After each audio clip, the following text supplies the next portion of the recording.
Welcome to PX Multifamily, the People Experience podcast. I'm Mary Gwyn. Thanks for joining me on my mission to improve the people experience in multifamily by improving what people experience. Hey, meet me at the water cooler. Have you ever heard the term water cooler conversations? In multifamily, well, unless you're in the corporate office, you probably don't even have a water cooler, but it is a thing. The water cooler conversation is a thing. So maybe it's not the water cooler, it's the kitchen or the break room, or the maintenance team may even meet up in the shop. At one of our properties, the guys hang out at the garage where they park the golf carts for the day. So who knows where your water cooler conversations take place.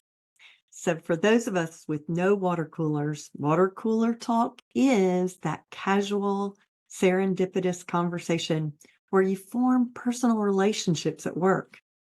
It's also a great time to share ideas, hash out a problem, tell a story of something a resident did, or maybe gossip a little bit, as long as it's not harmful. You get the point. It's that casual, serendipitous conversation.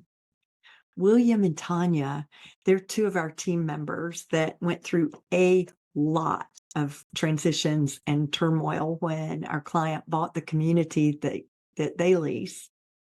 A maintenance person that they loved and felt close to had to be let go. We hired a fantastic assistant manager. She lasted like 5 minutes and left. And then we hired another assistant manager, and that person lasted 15 minutes and left.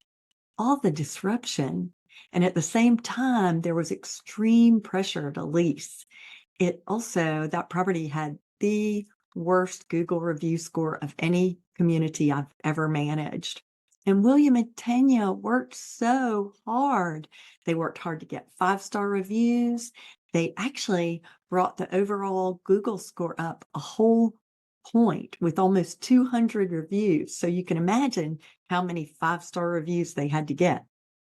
And all the while, they leased apartments and they stayed positive and pleasant. And you think, how did they do it? By the way, they also had some personal life going on at the same time. It just wasn't a smooth time at home for either of them. And yet, how did they do it? They did it by being a team that communicated the good, the bad, the discouraging, the funny. They kept that water cooler conversation going and yet still did phenomenal work at the same time. They shared memes and funny stories, and also they shared concerns and honest feedback. I can't tell you how many honest talks we had during that time, but they had fun water cooler talk. In their case, it was kitchen talk, and they got the job done. So you want to know the most important aspect of that water cooler talk. It's not the gossip about Taylor Swift, and it's not the latest about Trump or Biden, but in our industry, it's extremely important. I can't overstate this. You have to develop that connection, that water cooler talk.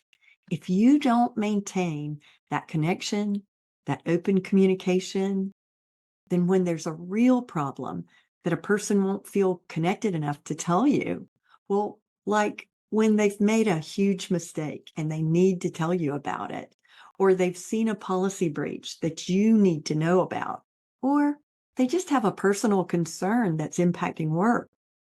If you haven't earned the right by connecting with them, they just won't tell you.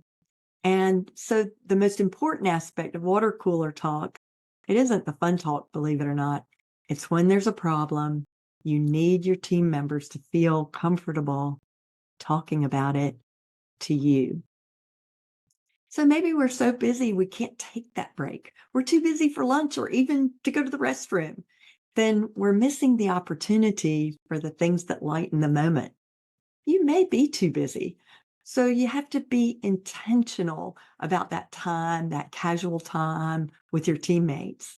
If you can't spare the time for the informal chatter, you can still create some opportunities for connection moments. You can create moments, maybe not totally spontaneous moments, by intentionally creating little windows of opportunity for people to connect. Do you want ideas to help create those water cooler conversations? Well, my first tip on that is start with your budget.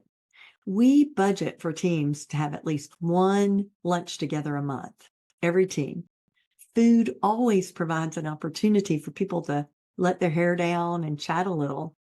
If a lunch a month is budgeted, they pick the day, they make it work, and they spend time as a team or work family, even if it's a standing lunch, and those connections are made. Special events are also easy ways to get the site teams to meet. We plan lots of special events for our site teams to stop, celebrate, take a break, um, take pictures, send them to social. It really isn't that hard to find a special reason like Service Team Appreciation Week or Cinco de Mayo or trivia lunch, or there's so many possibilities. All you have to do is Google calendar days and you can find a cause to celebrate for almost every day on the calendar. There's so many possibilities that our teams have a reason to get together, to celebrate as a team, and of course, post those pictures on social. So, what if you're an introvert? You might not love the whole water cooler talk. You might think, why can't everybody just work while they're at work? What's with all the talk? Isn't there enough talk with residents and prospects and suppliers and the home office? But all that talk really is building connections. It's the tie that binds you together. Maybe you're that one that needs a little help. And if so, go to the Multifamily Network Media Network blog, because I've posted a blog on conversations, water cooler conversations with a few tips and topics to help you get started. So go to multifamilymedianetwork.com and look for that blog. Remember, connection is really critical when it comes down to developing that trust within your team. If you don't share the talk about the simple day to day, it's a lot harder to be trusted when there's a tough conversation. So, will you meet me at the water cooler? Will you have that day to day water cooler chat with me? So, today, did we accomplish the mission? Did we improve for you that people experience? What are your thoughts on this important topic? Let me know at mary@aptdynamics.com. That's mary@aptdynamics.com. And if you want to hear other industry speakers whose goal is to bring along the next generation of leaders, log on to multifamilymedianetwork.com, where you'll hear from some of the most innovative voices in the industry. Thank you again for joining me, Mary Gwyn, on PX Multifamily, the People Experience broadcast.